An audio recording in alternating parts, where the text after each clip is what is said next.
अस्सलामुअलैकुम। ईद उल फितर आप तमाम हज़रात को बेहद मुबारक हो।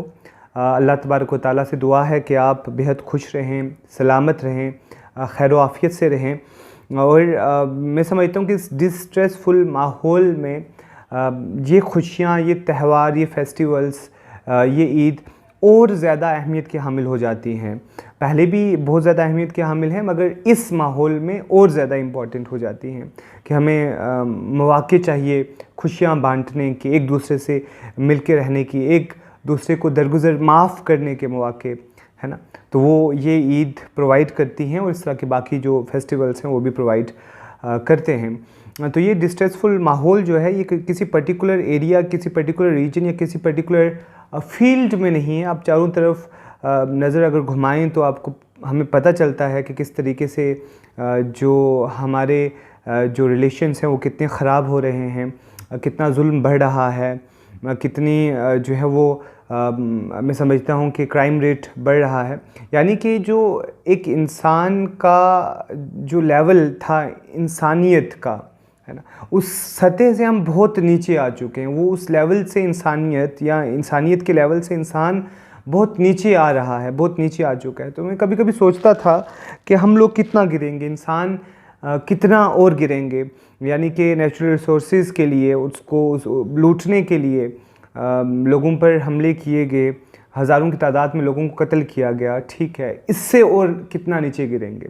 हर रोज़ हमें जो है न्यूज़ में पता चलता है कि हर दिन सैकड़ों की तादाद में पूरी दुनिया में औरतों की इस्मत दरी यानी कि रेप्स किए जाते हैं। हर साल लाखों की तादाद में इस तरह के केसेस हमें मिलते हैं।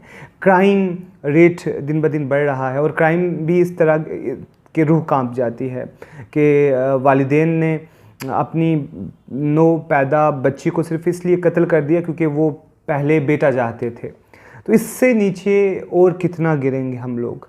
फिर अभी पोर्नोग्राफी इंडस्ट्री जो है वो दुनिया की सबसे रिच इंडस्ट्री है, जिसने हर एक घर को इम्पैक्ट किया है, डायरेक्टली या इनडायरेक्टली हर घर को बहुत बुरे तरीके से इम्पैक्ट किया है। तो फिर हमें समझ नहीं आता कि इससे नीचे और हम लोग कितना गिरेंगे। रिसेंटली मैं सोच रहा था कि हम लोग ऑलरेडी इतनी बुरी लेवल पर आ चुके हैं that we can not go more low than this. मगर अभी रिसेंट एक मैंने न्यूज़ पढ़ी थी कि मैगन फॉक्स, ये एक अमेरिकन एक्ट्रेसेस हैं और इनके जो बॉयफ्रेंड या हस्बैंड हैं मशीन गन कैली और गली व्हाटएवर, तो ये सिंगर हैं। तो ये दोनों आप अंदाज़ा लगाएं कि कितना नीचे आ सकते हैं, है ना, कितना नीचे आ सकते हैं। ऑलरेडी हम इंसानियत के उस लेवल से कितना नीचे गिर चुके हैं।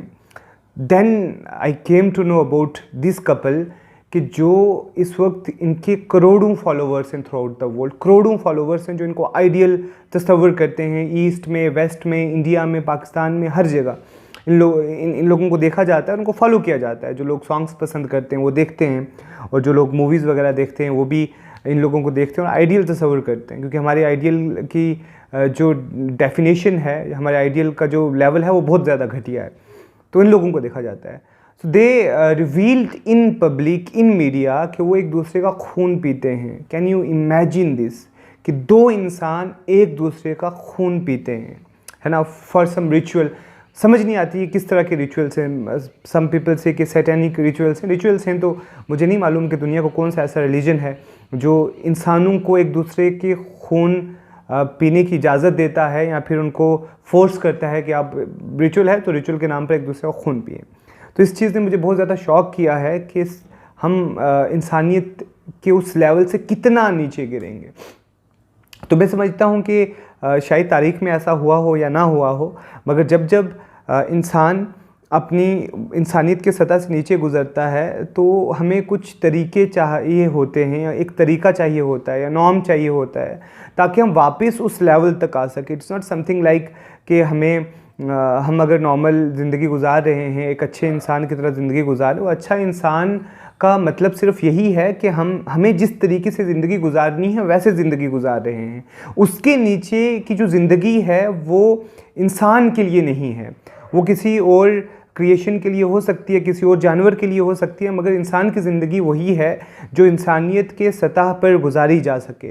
तो जब इंसान उस सतह से नीचे गुज़रता है तो वो जो नॉर्म है, वो जो तरीका है जो उसे वापस उस जगह तक लेकर जाता है, उस तरीके को, उस वे को हम इस्लाम का नाम देते हैं, हम दीन का नाम देते हैं, जो इंसान को इंसानियत के सतह पर लेके जाता है। कि अमेरिका जैसी कंट्री में दो इंसान एक दूसरे का खून पी रहे हैं, इट इज़ अलाउड। क्यों? क्योंकि उन दोनों ने एक दूसरे को कंसेंट दी है और ये उनकी पर्सनल लाइबर्टी है, वो चाहे खून पिएं या जो मर्ज़ी करें, है ना। That concept of from the western perspective कि दिस इज़ माई बॉडी, मैं इस बॉडी के साथ जो मर्ज़ी करूं, ये मेरी बॉडी है, इस पे किसी और का हक नहीं है।